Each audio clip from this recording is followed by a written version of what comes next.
श्री हरिवंश महाराज जी। महाराज जी आपके चरणों में कोटि कोटि प्रणाम। महाराज जी आपके जीवन का सबसे अंतिम और महत्वपूर्ण ज्ञान क्या है जो आपने अपने अनुभवों से सीखा है?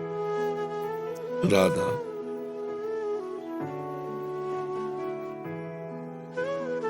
बस राधा अंतिम बोला है ना। हाँ, आप यात्रा पूछते, पड़ाव बीच के पूछते तो आपको बदले के अंतिम राधा, बस राधा महाराज जी आपका पड़ाव अभी है जीवन लीला का है। अभी जैसे पड़ाव जो चल रहा है आपका, इसके बीच का भी क्या?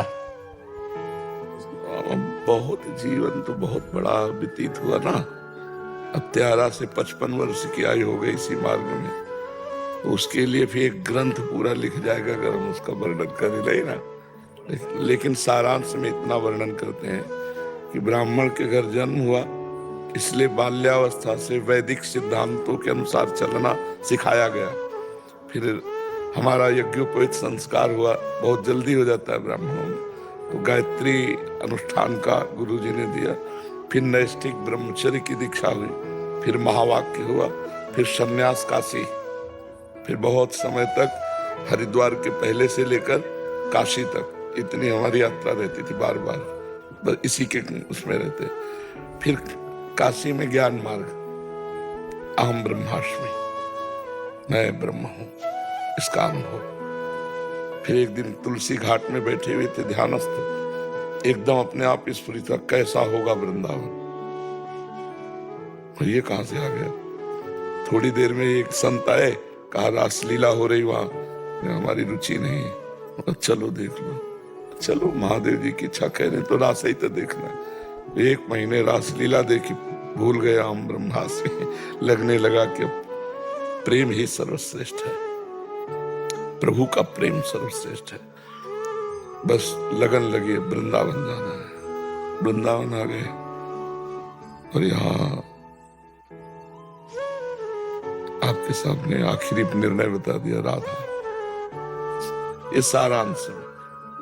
जीवन तो ना कोई ठिकाना, ना खाने का, ना पीने का, यहाँ वृंदावन के सिवा नहीं। वृंदावन में हुआ जो कुछ हुआ, नहीं आजीवन पूरा ऐसे ही गर्मी सर्दी सब कुछ सहते हैं। भगवान के मार्ग में चलना, भगवान को प्राप्त करना, उसी का अभ्यास है कि इतने बीमारी पर भी, रोग में भी दिनचर्या चल रही भगवान की कृपा से। सर्दी गर्मी इन सबका तो बहुत, मतलब एक तरह से इनका प्रभाव ही खत्म समझो जीवन में। नींद, भोजन, सर्दी गर्मी सबका कोई वो भी दिनचर्या ही ना हो अगर भगवान की कृपा ना हो। और सब कृपा का फल ये है कि अभ्यास आपका दृढ़ होना चाहिए, दृढ़ अभ्यास। हम 6 बजे जगते हैं, उसमें 5 मिनट का अंतर मान सकते हैं कभी, 5 मिनट ओवर या लो, नहीं तो करेक्ट बिल्कुल टाइम पे एकदम ऐसे। आप नींद में जो विश्राम लेते हैं इंद्रियों का, वो संसार का चिंतन छूटता है केवल, समझिए। 6 घंटे आप बेशुद्ध हो गए, संसार का चिंतन नहीं रहा, तो आपकी इंद्रियों में एक नवीन उत्साह आ गया, नवीन बल आ गया। और वही हम जागकर भगवान के चिंतन से संसार का चिंतन छोड़ देते हैं, तो हमें कितना आनंद होगा। आलस है शरीर में, ये है नहीं, कुछ नहीं, आपको आलस कहां दिखाई देगा। भगवान में अलौकिक शक्ति है, और भगवान के नाम में भगवान से बढ़कर शक्ति है, और वो नाम गुरु ने हमें दिया है। इसीलिए इनसे कहा अंतिम बात हमारी राधा है। सबसे पहला आदर्श कौन थे आपका? श्रीमद् भागवत महापुराण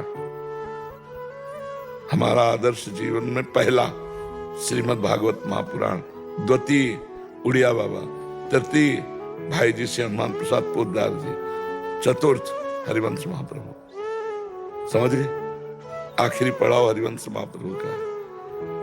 आजीवन उड़िया बाबा हमारे साथ रहे, और जब भक्ति पथ में कदम रखा तो भाई जी से हनुमान प्रसाद पोद्दार जी की वाणी हमारे साथ रही।